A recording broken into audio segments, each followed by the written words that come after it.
did I end up here? That's a good question. To understand that question or to know that, first you have to know who I am. I'm Carlos Cortez. I'm a first-generation Mexican-American, third born to a family of 8. Yep. I was born and raised in Los Angeles, California, Southgate, South Central area. And when I was about 16, my parents moved us to a small town in Northern California in search of more opportunity and a better life, and a little bit of quick peace and quiet.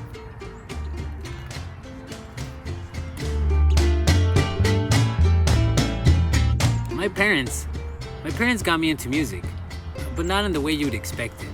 You see, both my parents are very different. My dad's family was not so musical. My mom's, on the other hand, they were very musical. They were always singing, always playing instruments. So I got a good sense from my mom's side of music. But at the same time, I think most of my music knowledge as a child came from the place where most of us get it. And I think it's church. Being in church, they played songs, we sang along with them. And that was kind of my first introduction to music, in a sense. When I really got into music as far as learning, it was in LA. You see, as a kid, I was kind of overly active and always energetic. So I would always be joking around and distracting the class. The teacher, being frustrated with all my energy, decided that maybe she could find another outlet for me so I wouldn't kind of take away the other kids' attention. Being that I was poor and we didn't have money, that teacher took some of her money and actually paid for my first music class in the school. You had to pay a fee, and so she paid for it because I couldn't. In turn, it helped me get a little bit of energy out, and I was less distracting. Although music was fun and it was my introduction to it, being that I like jokes and being funny, I gravitated more towards theater.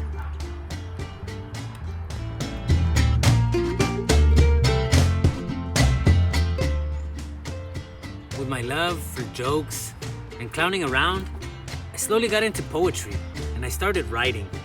And then eventually, that led to me exploring acting and theater, and I enjoyed that. So I pursued that. I pursued it strong and hard. When I turned 18, I went up to my mom and I said, "Yo, Mom, ya me voy." Packed up my bags, grabbed my things, and I took off back to LA in pursuit of my Hollywood dream. Once I got there, though, reality kicked in, and I slowly found out that there was not a lot of roles for brown young men. So with the lack of roles and lack of work, I decided to go back to my poetry writing, just as a release. Kept writing.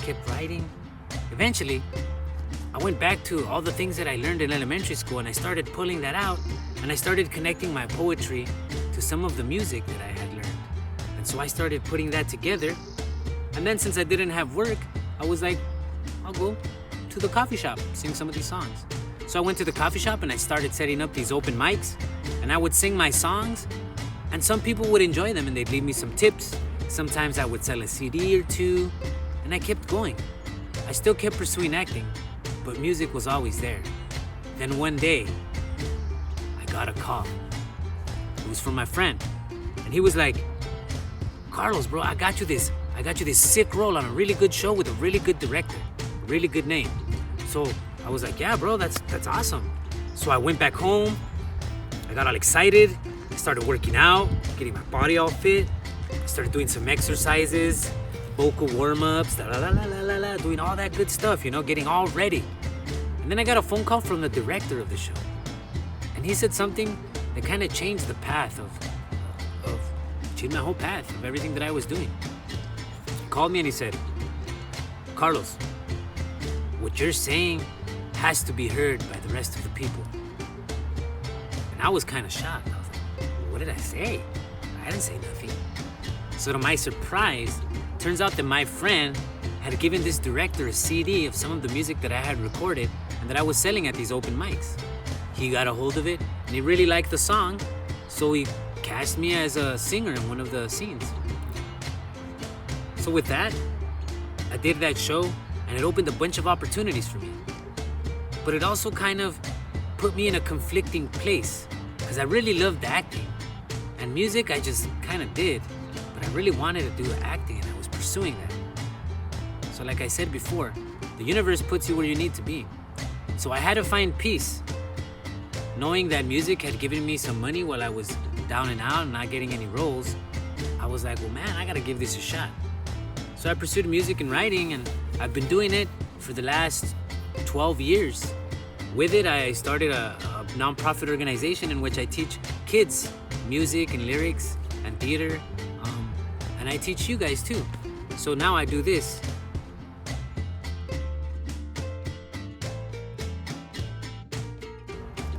So I had music and I had theater. So I had to find peace with both. I realized that music had given me some tips, and I made some CD sales and that open mics that I used to go to. And acting, though I loved it, proved to be kind of challenging with the lack of roles. So I decided to pursue writing and composing.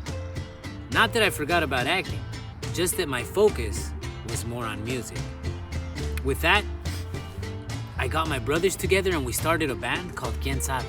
We do a fusion of rock and roll and traditional cumbia and create a crazy energetic sound that makes you want to dance. That music opportunity led me to create a bunch of songs. We've worked with a lot of producers that we've never imagined. I've worked in different recording studios. I've recorded in Mexico City with different bands and different producers. We've traveled all over. We've done music videos. And then taking everything that I learned through that, I decided to help and create a nonprofit with a friend of mine. Now we teach people who don't have access to the resources of music and arts, and we take that to them, no matter where they are, including you guys. So with that, I kept pursuing music, and I've done it for about 12 years. And here I am, teaching music and sound and a little bit of everything. In my class, I'll be teaching you about lyric and song, but I'll be teaching you much more than that. You see, I feel that a lot of you out there are already naturally inclined to writing. Some of you already have rhyming skills or already come up with really good melodies or beats or composition. What I'm gonna teach you is different little exercises and tools that'll help you when you get stuck. Say maybe you don't have an idea for a song, I'll give you an exercise that might get things moving. Say maybe you're interested in finding out a structure or a pattern, I'll give you a basic sense of pattern and structure as best as I can. But more than that, because what I'll be teaching you is how to communicate using songs and lyrics. And that sometimes is more than music and song. It's a little bit of something that you could use in your whole life. Have you ever thought to yourself, or even questioned, what's the best song in the world? Is it Freebird? Is it Stairway to Heaven? Is it this or is it that? Well, it partly has got you into a lot of arguments. I'm sure somebody was playing a song, and then at some point you were like, that song's good, but this one's better. And then that guy's like, no, this one's better. And then it gets all wild. The truth is, both songs are great songs, and all songs are great songs. But why are great songs great songs? I'll try to break that down for you with three simple factors that make a great song.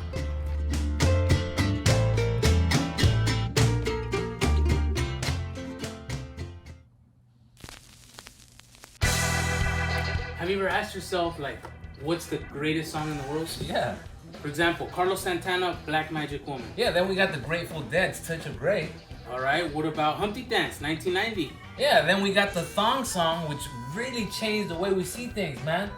You flip the thong over, you get the peace sign. All right, 94, Biggie Smalls, Juicy. You're gonna talk about Biggie, we gotta talk about Tupac and California Love. All right, what about Yin Yang Twins? And Lil Jon on the floor, wide You trying to get little, man. We gotta talk about Little Uzi and Migos. Bad and bougie. See, you're talking about birds, I'm talking about dogs, like DMX. Where my dogs at? But who let the dogs out? The Baja Man. Who let the dogs out?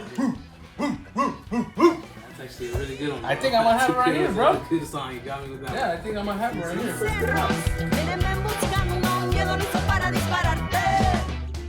One of the things that I feel makes a great song is honesty. As I did a lot of training and writing and took some classes, I had a lot of great mentors and great teachers that gave me one great piece of advice. Write what you know.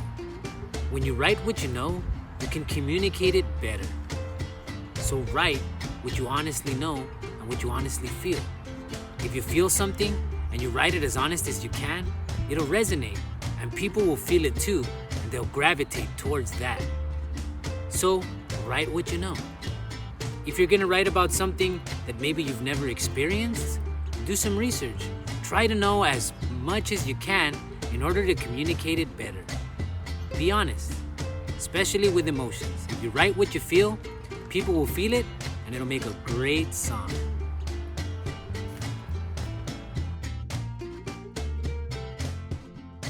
People love honesty, and they like it even more sugar-coated and easy to swallow. Which brings me to the second thing that makes a great song: patterns.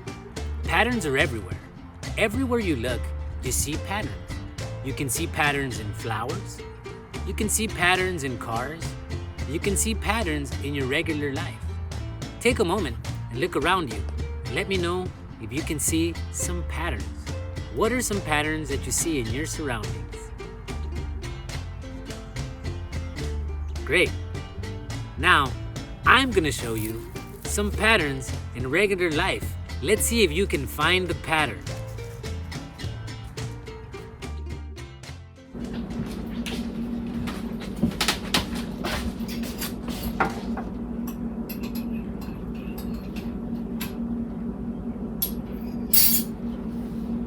Dude, things are getting crazy, dude.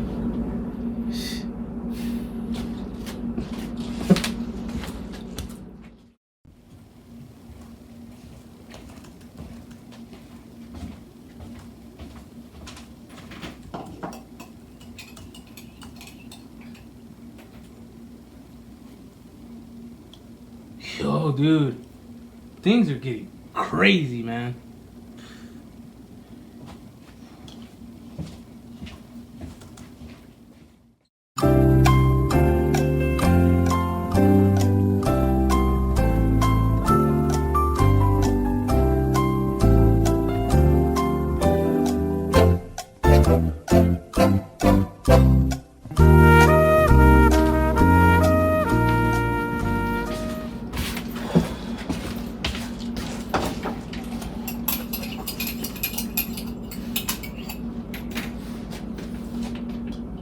Yo, things are getting crazy right now, man.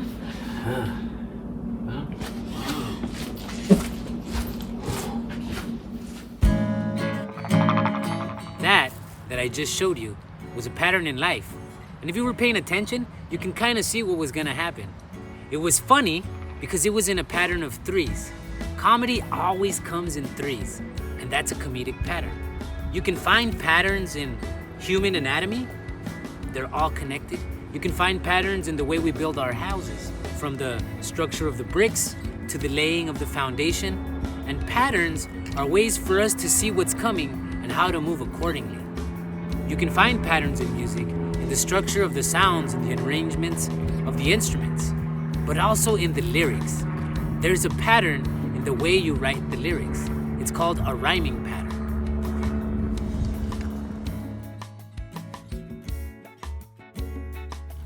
Two simple rhyming patterns that you find in lyrics are AA pattern and AB pattern. I'll explain. AA pattern means that every last word of a line is gonna be the same, giving it a rhyming pattern. An example: the cat, the hat, the bat. That was an AA pattern. All the last words rhymed. Now AB pattern is a little different. You take the A and you split it with a B in the middle. So you have your two A's, the cat, the hat, and you put a B in the middle. All right, here's some simple rhyming patterns. So in the definition, I was telling you that rhyming patterns usually go at the end of each line, and they usually rhyme. And there's a letter which lets you know which lines are gonna be rhyming together. So here we have 4 lines. As you can see, this is our imaginary poem or lyric. We have 4 lines. And as you can see, the first 2 match. They have the A's, as you can see right here, and the last 2 match, and those are your B's. So I'm going to show you an example over here of the AABB. So we have, what a lovely day for me to go and play. Whether laying in the sun or just having fun. Alright, so let's go over it one more time. What a lovely day for me to go and play. As you can see, that is our A's. So let's go ahead and label these real fast just so you can see what's going on. The first 2 lines. Alright, now we're going to go to the last 2 lines, which is 3 and 4 here. And this, whether laying in the sun or having fun. Those are B. And so, like it said in the definition, these letters just let you know which lines rhyme together. Okay? And that is your AABB pattern. A lot of people use this. It's pretty simple and very common. It's kind of the easiest way to go about it. So go ahead and take a time right now. I'm going to give you a quick second and just think about a little AABB pattern. Something simple that just rhymes at the end, like I have here. What a lovely day for me to go and play, whether lying in the sun or just having fun. So the first 2 lines match and the second 2 lines match. That's AABB. Give you a couple minutes just to kind of grab a piece of paper and write me a quick example of AABB. Yeah, look, practice always makes it better. The more you practice it, the better you get at putting together simple rhyming patterns that are more interesting and can express what you're trying to say or feel. So go ahead and just take a little time. It doesn't have to be anything exciting or anything big. It could be something really simple like what you did today, or maybe just what you're looking at right now. Just try to find words that rhyme for the first 2 lines and the last 2 lines. Really simple.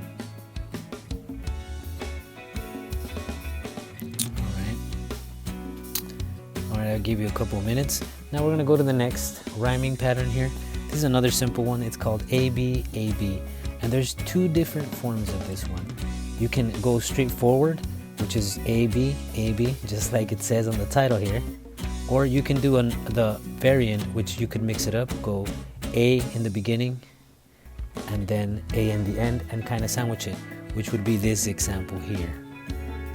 That's the mixed one. But right now we're going to focus on this one over here, which is your average ABAB. So we have line 1 and 2, as you can see, and they're kind of mixed here. So the line 1 and line 3 are the ones that are going to match. Those are your A's. And line 2 and line 4 are going to match. So what's happening here is they're taking the AA that we had on the other pattern and they're just splitting it up with the B right here. Okay, it's just kind of mixing it all up right there. So let's read this example that I have. I think it'll make things a little more easier to understand. So flowers in the spring smell sweet as I walk on this lovely day, all while wondering who I'll meet and what it is I'll say. So let's try to find our A's. So usually our A's are going to be on the first and the third line. So we're going kind of odds here. So it'll be first line, flowers in spring smell sweet as I walk on the lovely day, all while wondering who I'll meet. So those are your A's right there. And as you can see, it's on the 1 and the 3 as we have in this diagram up here. And now we're going to try to find our B's here, and our B's are going to be on the evens. They're going to be on the 2 and the 4. Alright, so let's go ahead and try to find those. Flowers in the spring smell sweet as I walk on this lovely day. So that would be our B. All while wondering who I'll meet and what it is I'll say. And then we have our other B's. And as you can see, it's kind of mixed in. We have the A's and then we have our B's. Just like the diagram right here. Alright. Go ahead and take the time if you want and just give it a shot. Give it a go. I always say the more you practice, the better you get at it. And just keep it simple. You can find simple words, something that happened to you, like I said, nothing too deep.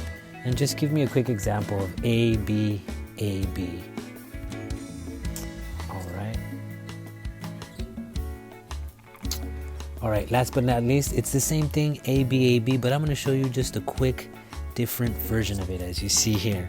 Right here we have the A, which starts off as the top, and then it goes B, B, and then back to A.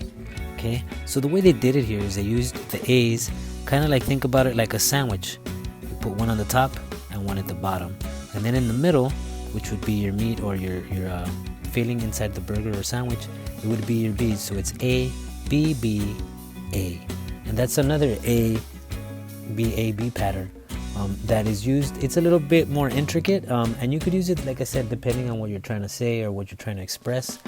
Sometimes it helps to create like a swift pattern, or sometimes you just want it to be very hypnotic. It really all depends on what you're trying to say. But these are just some simple patterns that you can practice whenever you're free. It's always good just to keep it in practice. The more you practice, the better you'll get at it. So I'll leave these patterns with you, and when you come to my class, we'll touch more patterns and kind of break some other patterns down. But for now, yeah, go ahead and keep these in practice. These are some simple rhyming patterns, your AA, BB, and your AB, AB. So this song I wrote around 7 years ago, and I wrote it in Arizona. I was in Arizona working on a movie. The movie's called Jake's Corner, and it took place in Flagstaff, Arizona. While I was there, I was working with a buddy of mine, and he was going through a bunch of hard times, you know, stuff with his wife and his son. And then we would talk and kind of encourage each other, and at the same time just kind of create like some empathy, because I was going through some things of my own, and together we just kind of hashed things out and exchanged stories. So with his experiences and my experiences that I was going through, I kind of came up with this little song. So the first line is, well, I was chasing the sun when I ended up right here in a Chinese bar in Arizona, drinking a bottle of beer. So right off of the bat, I could locate my A, which would be here and beer. And those would be our A's. And you can see them right there. And then let's go to the next verse. Then the sun walked through the door, and the bartender said, you better beware. That sun she'll burn you with the rays of her beautiful hair.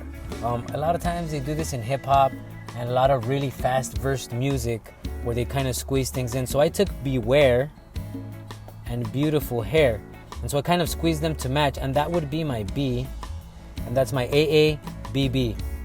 All right, and let's go to the second piece of this verse, or the third piece of this verse here. And her kisses filled with light, man, they'll keep you up for many nights. If you know what's good for you, you'll stay away from her, all right. So right here, I kind of added an extra one to the pattern.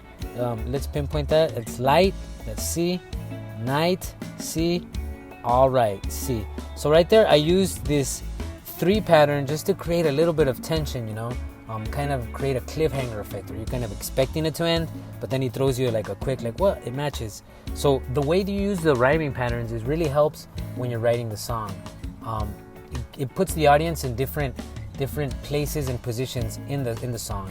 Kind of like when somebody's telling you a story, depending on where they put their pauses, it makes it more exciting. From there, we go into the chorus here, and then we'll put a little CH, just so you can know. So that's my chorus, and I didn't know what to do.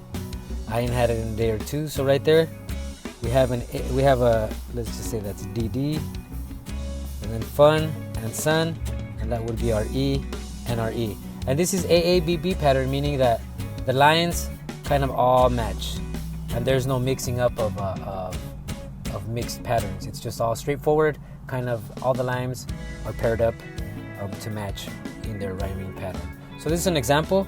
I'll go ahead and play that song for you, let you guys kind of just enjoy the song, and let's see if you could catch the rest of the rhyming patterns that I use in this song.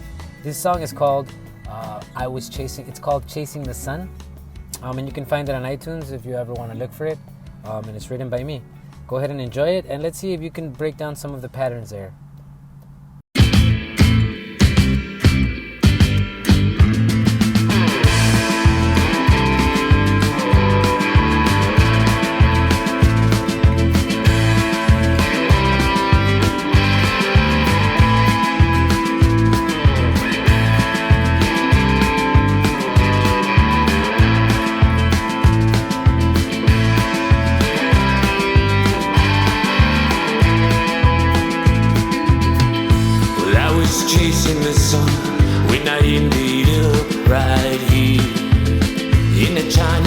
in Arizona, drinking a bottle of beer. And the son walked through the door, and the bartender said, "You'd better beware. That sun she'll burn you with the rays of her beautiful hair. And the kisses filled with light, man, keep you up for many nights. If you know what's good for you, you'll stay away from her, alright. And if you know what to do, I ain't had it in a day or two. You see, I was having fun, that's why I decided to chase the sun. The last thing that makes a great song is the human experience. Every art piece, be it a painting, be it a digital drawing, be it a play, a movie, music, songs and lyrics, they're all about the human experience. No matter what happens to you or what goes on in your life, remember that it's valid and it's beautiful. So always embrace it and try to learn from it. Who knows? It might be the inspiration for your next great song. Flowers chase